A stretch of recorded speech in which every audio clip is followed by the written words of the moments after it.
Hi everyone. मैं उम्मीद करता हूँ कि आप अब एग्ज़ाम दे कर के बहुत फ्री और हल्का महसूस कर रहे होंगे। सबसे पहली खुशी तो आपको यही है। दूसरा, मैं ये भी उम्मीद करता हूँ कि आप सभी का जो एग्ज़ाम गया है आज का, बहुत ही अच्छा गया होगा। ठीक है, वैसे तो मैंने कुछ लोगों से जिनका आज एग्ज़ाम था उनसे बात करी है। तो अभी थोड़ा-सा मैं एनालिसिस करूँगा, उसके बाद मैं आपको एक अनुमान दूँगा कट ऑफ्स का, क्योंकि देखो अभी तक हमारे पास डाटा नहीं है, आंसर की नहीं है। तो हम बहुत ज़्यादा डिटेल में नहीं जाएँगे, उसके लिए मैं बाद में एक डिटेल वीडियो आप लोगों के लिए डेडिकेटेडली स्पेशली इस चीज़ के लिए बनाऊँगा। ठीक है? लेकिन पहले आज एक बार आज के एग्ज़ाम के बारे में बात कर लेते हैं। देखो, आज के एग्ज़ाम में हमारे क्या थे, 2 सेक्शन आए हुए थे। 2 सेक्शन थे, देखो भाई सेक्शन 1 क्या था? सेक्शन 1 सेक्शन 1 में था हमारा रीजनिंग था और एक था मैथ्स। तो जो रीजनिंग है, रीजनिंग इजी टू मॉडरेट बोल सकते हैं। इसमें मतलब एक से दो क्वेश्चन ही थोड़ा हार्ड या डिफिकल्ट हम बोल सकते हैं कि होगा, अदरवाइज इजी टू मॉडरेट ही था, इसमें कोई ऐसी प्रॉब्लम वाली बात नहीं। बट अब की बार मैथ्स ऐसा आया था कि थोड़ा-सा बच्चे परेशान हुए। उसको हम मॉडरेट बोल सकते हैं या मॉडरेट टू हल्का सा हार्ड की तरफ बोल सकते हैं। मॉडरेट टू हार्ड या डिफ़िकल्ट, मॉडरेट टू डिफ़िकल्ट। ऐसा क्यों बोल रहा हूँ मैं? क्योंकि ऐसे 5 से 7 क्वेश्चन्स थे जो कि आपकी हार्ड की कैटेगरी में फ़ॉल करते थे। अब पिछले 2-3 बार से क्या हो रहा था कि जो मैथ्स है, उसको ईज़ी टू मॉडरेट मेंटेन करके रखा गया था मेंस के एग्ज़ाम में भी। लेकिन इस बार एसएससी ने क्या किया, मतलब क्या है कि पिछली बार 2-3 बारी से अब लोगों को मन में ये हो गया था, जो सेक्शन 1 है, उसमें बहुत ज़्यादा ध्यान देने की ज़रूरत नहीं है। बस आप अपना बेसिक सा एक तैयार करके जाओ पेपर के लिए और आपका ये फर्स्ट सेक्शन हो जाएगा। मेन जो डिसिसिव जो सेक्शन था, वो था सेक्शन 2, जिसमें जीएस का पोर्शन था। लेकिन अब की बार जो ये कैलकुलेटिव क्वेश्चंस थे, मतलब बहुत बहुत हार्ड तो नहीं बोलूँगा, कैलकुलेटिव थे, तो बट वही है, यहाँ पे 1 घंटा मिलता है सेक्शन 1 के लिए, तो काफ़ी मुश्किल हो जाता है। उसमें 60 questions for 60 minutes for 60 questions. ठीक है? तो चलो अभी ये सेक्शन 1 की बात होगी, अभी ओवरऑल बात करूँगा बाद में। अभी है सेक्शन 2। सेक्शन 2 में हमारा क्या था? जीके या जीएस बोल सकते हैं, जीएस। वो मॉडरेट ही रहती है हमेशा। क्या होता है कि भी सारे क्वेश्चंस आते नहीं किसी को, तो मॉडरेट टू डिफिकल्ट हम बोल सकते हैं। ठीक है? और फिर है इंग्लिश। देखो इंग्लिश में क्या था, ये भी मॉडरेट टू डिफिकल्ट ही बोल सकते हैं। जितने मैंने लोगों से बात करी है, अभी मैंने फ़ोन पे खुद बात करी, इसलिए मैं वीडियो भी बना रहा हूँ, इतना लेट हो गया। मैंने पूरा एलेबोरेटली बात करी है। पता चला कि मुझे, देखो जीएस में तो वही है, आपको इतना एक्सप्लेन करने की ज़रूरत नहीं। क्वेश्चंस इधर-उधर से ऐसे आते हैं कि भई आपको हर क्वेश्चन का आंसर पता होना बहुत मुश्किल होता है। इसीलिए इसके बारे में तो मैं ज़्यादा बात नहीं करूँगा। लेकिन अब की बार इंग्लिश में क्या हुआ है, सारी चीज़ें नॉर्मल थी, ईज़ी बोल सकते हैं।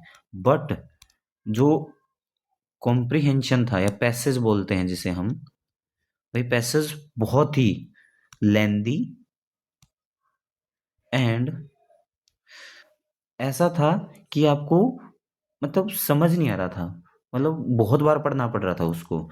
तो उसको लेंदी एंड मतलब टिपिकल बोल सकते हैं।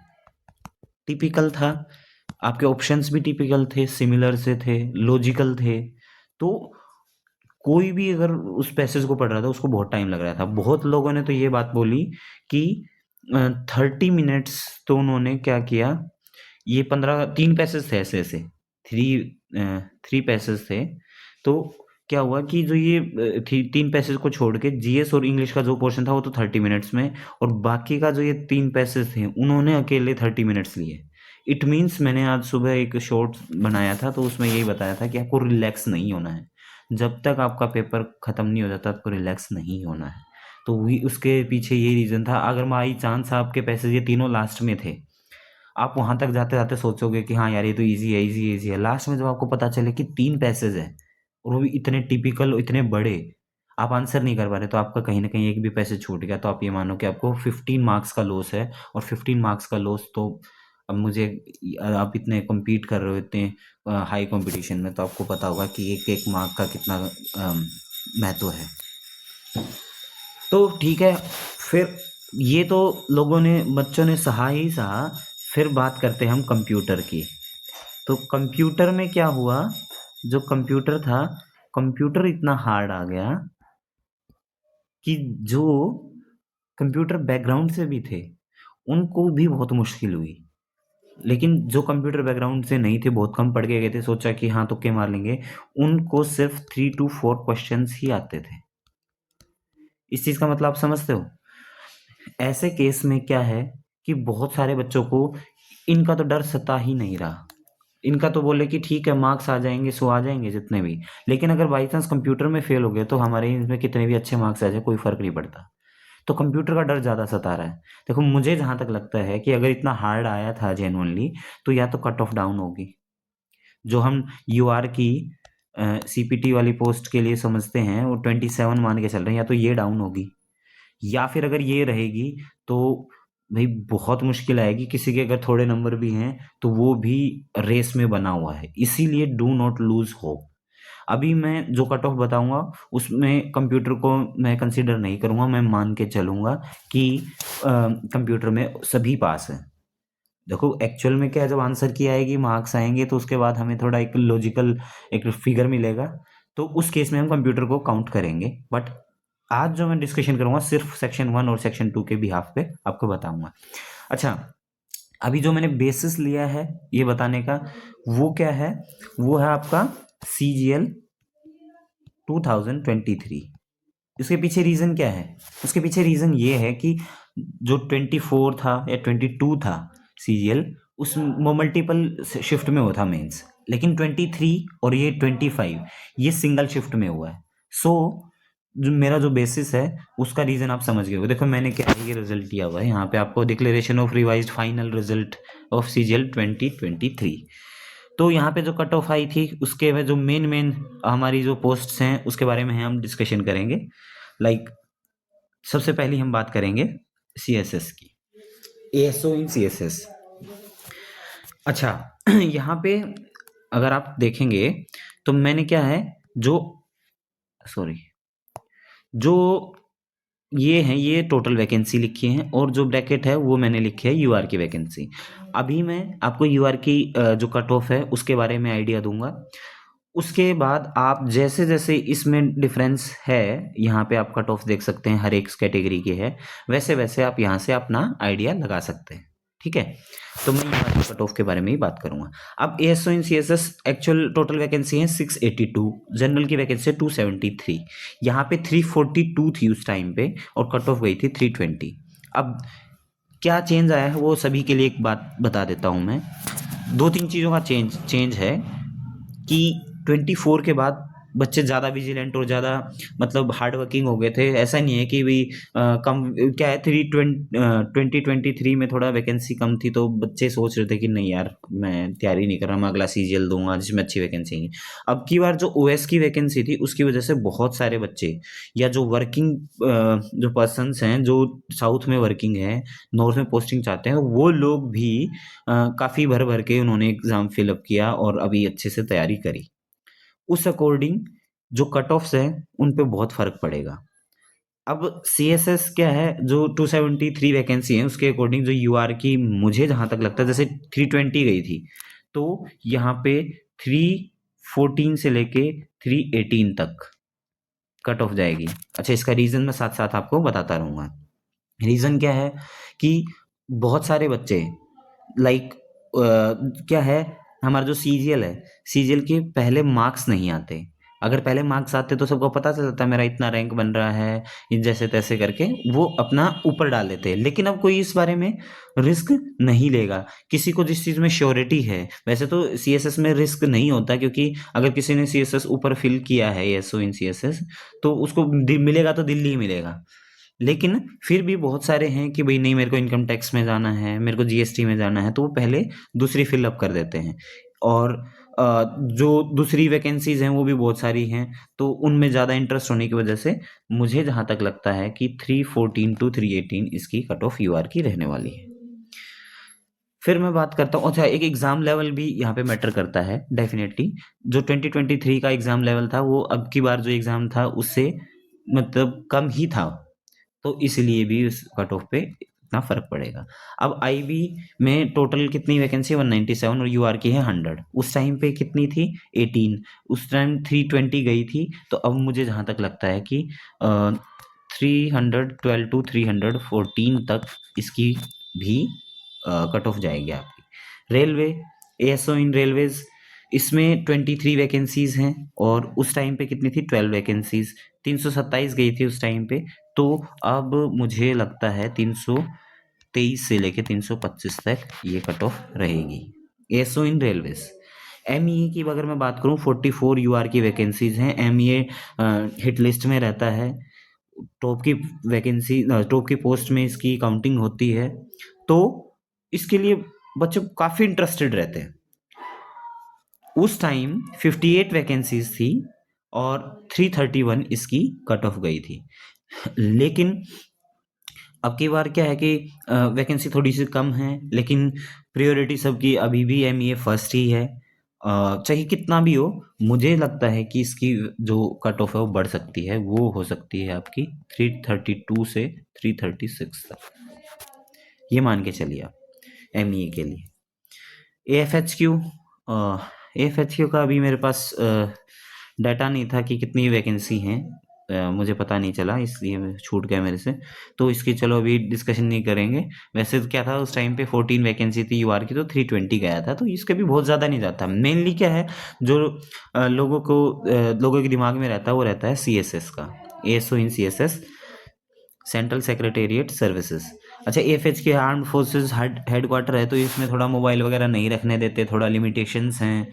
आर्मी पर्सन्स के आसपास रहना पड़ता है, तो उस वजह से लोग इसको बाद में प्रेफर करते हैं, पहले सीएसएस को प्रेफर करते हैं। तो इसकी जो कट ऑफ जाएगी वैकेंसी कम होने की वजह से, आप सीएसएस के इक्विवेलेंट ही मान सकते हैं, बहुत ज़्यादा फर्क नहीं पड़ेगा। देखो वैसे भी जो सीएसएस है उसके इक्विवेलेंट ही गई है, ठीक है, आप देख सकते हैं यहाँ पे। अब मैं आगे बात करता हूँ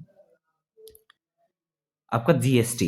देखो जीएसटी आजकल बहुत ही टॉप पोस्ट में आने लग गई है, पहले इसको तवज्जो नहीं मिलता था, लेकिन पिछले कुछ सालों से इनकम टैक्स की जो प्रेफरेंस है लोगों की वो कम आ रही है और इसकी पॉपुलैरिटी बढ़ती जा रही है लगातार जीएसटी इंस्पेक्टर की, क्योंकि लोगों को लेवल 7 होम पोस्टिंग मिलने के चांसेस रहते हैं। लेकिन इस बार नॉर्थ में वैकेंसीज कम होने की वजह से थोड़ा सा क्रेज कम रहेगा अकॉर्डिंग टू मी।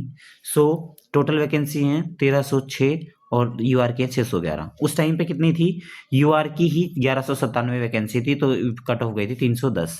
लेकिन अब की बार इस चीज़ का फर्क पड़ेगा कि लोगों को जो नॉर्थ में पोस्टिंग चाहिए वो मिलने के कम चांसेस है, इसलिए लोग इसमें रिस्क कम लेंगे, इस पोस्ट को ऊपर कम ही फिलअप करेंगे। दैट्स वाई जो कट ऑफ रहेगी वो इसी के आसपास रहेगी 310 से 312। मान के चलिए जब उन बच्चों को पता है कि हमें जो पोस्ट अगर बाई चांस जीएसटी इंस्पेक्टर मिला, हमें साउथ में मिला, ईस्ट में मिला या वेस्ट में मिला, ज़्यादातर नॉर्थ के बच्चे ही अपीयर होते हैं, तो वो लोग फिर इतना ज़्यादा इंटरेस्टेड नहीं होते, इसको छोड़ के फिर किसी दूसरी पोस्ट के लिए चले जाएंगे, लाइक ऑफिस सुपरिटेंडेंट, वो मैं अभी बात करूँगा। तो इसमें इंटरेस्ट नहीं दिखाएंगे तो डेफिनेटली इसकी कट ऑफ डाउन हो जाएगी। एक बात नहीं बोलना है जितनी भी हम डिस्कशन कर रहे हैं कि जो एग्ज़ाम लेवल है वो 2023 से बेटर है, दैट्स वाई जो कट ऑफ में है ना उसमें भी थोड़ा बहुत फ़र्क पड़ रहा है, बट कंपटीशन डेफिनेटली हर साल बढ़ता ही जा रहा है, तो वो कॉम्पनसेट कर रहा है उस चीज़ को। ओके, अब पीओ क्या है, प्रिवेंटिव ऑफिसर की 138 यूआर की वैकेंसी है, उस टाइम पे 137 थी, इट मीन्स इक्वल ही है। सो आपकी कट ऑफ भी आप इक्वल ही मानो, थोड़ा बहुत फर्क पड़ सकता है 312 से 313, इतना ही। और कभी भी आप देखना जीएसटी पीओ और एग्जामिनर की ऑलमोस्ट सिमिलर सी कट ऑफ रहती है, बहुत ज़्यादा फर्क रहता नहीं है। जैसे इसकी 310 से 312 है, इसकी 312 से 313, ऐसे ही एग्जामिनर, ये आपको पता ही है, पीओ और एग्जामिनर ये जितने भी पोर्ट सिटीज़ हैं वहाँ पे इनकी पोस्टिंग्स होती है। तो जिनको साउथ में जाना है या फिर ऐसे पोर्ट सिटीज़ में उनको कोई प्रॉब्लम नहीं होती, तो वो इन पोस्ट को प्रेफर करते हैं। लाइक अभी एग्जामिनर की जैसे बोले 68 वैकेंसी हैं, पहले थी 29, तो उस टाइम पे 318 गई थी कट ऑफ, तो इसकी 314 से 316। देखो पहले एग्जामिनर नंबर 1 पोस्ट होती थी, कभी लोग एमईए से ज़्यादा जो एग्जामिनर है उसको प्रेफरेंस देते थे, पहले नंबर की पोस्ट होती थी। लेकिन धीरे धीरे लोगों को पता चला कि नहीं, हमें घर पे रहना है, हमें और भी जो डिपार्टमेंट है या और वैकेंसीज हैं और जो पोस्ट हैं वो हमारे लिए सही हैं, तो लोगों ने एग्जामिनर को प्रेफरेंस देना थोड़ा कम कर दिया, लाइक इनकम टैक्स इंस्पेक्टर। ठीक है।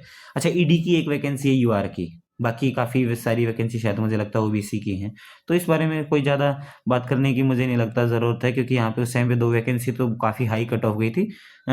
इस बार भी 340 के आसपास आप मान के चलिए। सॉरी। अब इनकम टैक्स इंस्पेक्टर की बात करें। देखो इनकम टैक्स इंस्पेक्टर इस साल से ग्रुप बी में आ गई है। पहले क्या ग्रुप सी की होती थी, लेकिन अब ये ग्रुप बी में आ गई। अच्छा, 2023 में 31 यूआर की वैकेंसी थी, तो कट ऑफ गई थी 314। अब की बार वैकेंसी बहुत सारी है, 176 वैकेंसी है। अभी मैं उन एक डिटेल जो है वो नहीं आपको बता रहा हूँ कि कहाँ पे कितनी वैकेंसी हैं, तो उसका भी देखो फर्क पड़ेगा। इस चीज़ को आप सिर्फ एक अनुमान मान के चलिए कि इसके इर्द गिर्द ही आपकी कट ऑफ घूमेगी। तो जो इनकम टैक्स है, इनकम टैक्स की जो कट ऑफ रहेगी, अकॉर्डिंग टू मी, जितनी वैकेंसी हैं, एग्जाम का लेवल है 315 से 318 रहेगी। ओके। ऐसे ही सीबीआई, सीबीआई में आजकल वर्कलोड की वजह से लोग थोड़ा कम प्रेफर करते हैं, जो लगे हुए हैं वो भी कोशिश करते हैं कि छोड़ के मैं अगले साल किसी दूसरी पोस्ट पे लग जाऊं। उस टाइम पे 56 वैकेंसी थी, अब हैं 52। पहले 325 कट ऑफ गई थी, तो इस बार कितनी कट ऑफ जा सकती है सोच के देखिए। इस बार आपकी कट ऑफ जाएगी 300, ऐसे 322 से 325। ये सारा सभी चीज़ों का जो मैं ऑलरेडी बात कर चुका हूँ उनका फ़र्क पड़ेगा। ये थी मेन। और अभी आपको टीए, सीबीडीटी और सीबीआईसी के बारे में भी थोड़ा सा बता देता हूँ। जैसे 2023 में 231 थी सीबीडीटी में वैकेंसी टीए की, अब 572 है, डबल है मानो। तो अब जो वैकेंसी होगी वो वैकेंसी बढ़ गई है, तो कट ऑफ क्या होगी, लेवल भी अच्छा है इस बार, तो कट ऑफ मुझे लगता है घट जाएगी 300 से 305, इसकी कट ऑफ जाएगी। और सिमिलर सा आपके टीएन सीबीआईसी रहेगा, इसका भी 300 से 305। अगर आपने 300 क्रॉस कर लिया है तो आप ये मान के चलिए आप नौकरी लगने वाले हैं। आप यूआर कैटेगरी से हैं तो आप नौकरी लगने वाले हैं, अगर दूसरी कैटेगरी से हैं तब तो डेफिनेटली आप नौकरी लग चुके हैं मान के चलिए। अब लास्ट जिसका शब्द सभी को इंतजार होगा, ऑफिस सुपरिंटेंडेंट, जिसकी वैकेंसी टोटल है 6,753 और यूआर की वैकेंसी है 2,766। और इसमें बहुत ये लेवल 6 की है, लेवल 6 की है, और बहुत अच्छी वैकेंसी है नॉर्थ साइड में भी, चंडीगढ़ में, दिल्ली में, जयपुर में, लखनऊ में काफ़ी वैकेंसीज हैं। तो बहुत सारे बच्चों ने इस बार जो एग्ज़ाम दिया था वो ऑफिस सुपरिंटेंडेंट को ध्यान में रख के दिया था।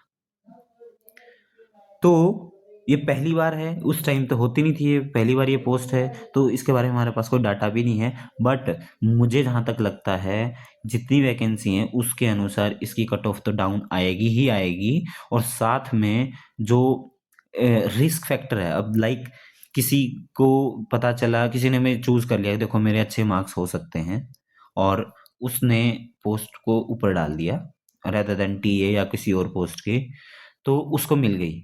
बाद में पता चला कि उससे ऊपर और भी बहुत सारे बच्चे हैं, तो जिसने सोचा था कि मुझे नॉर्थ मिलेगा, उसको नॉर्थ ना मिल के साउथ मिल गया, या वेस्ट मिल गया, ईस्ट मिल गया, समथिंग कुछ।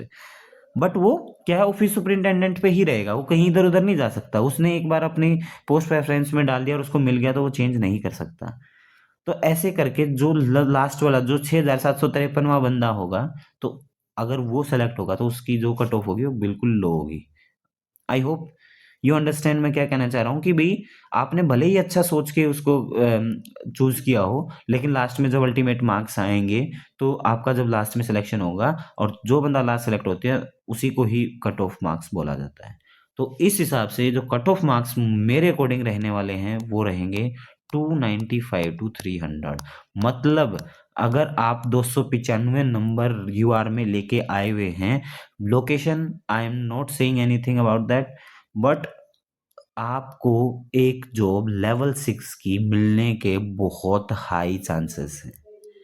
Mark my words. देखो अभी एक प्रिलिमिनरी मैंने एक कंक्लूजन निकाला है, जो आंसर की आने के बाद कंप्यूटर के मार्क्स देखने के बाद मैं और बेहतर तरीके से आपको बता पाऊंगा, बट मार्क माय वर्ड्स, आप इसी के मतलब इर्द गिर्द कट ऑफ को देखोगे। ठीक है, तो ये मैंने ऑलमोस्ट सारी पोस्ट के बारे में, जो मेन मेन पोस्ट थी जिनको आप टारगेट कर रहे थे इस बार और सोच रहे थे, तो उनको मैंने एक्सप्लेन किया है, उनकी कट ऑफ्स के बारे में बताया है। बाकी जैसे ही मैंने अभी बताया कि सारे डाटा आ जाएगा, सब कुछ आ जाएगा, तो एक डिटेल वीडियो बनाऊंगा, हर एक की कैटेगरी वाइज आपको कट ऑफ बताऊंगा।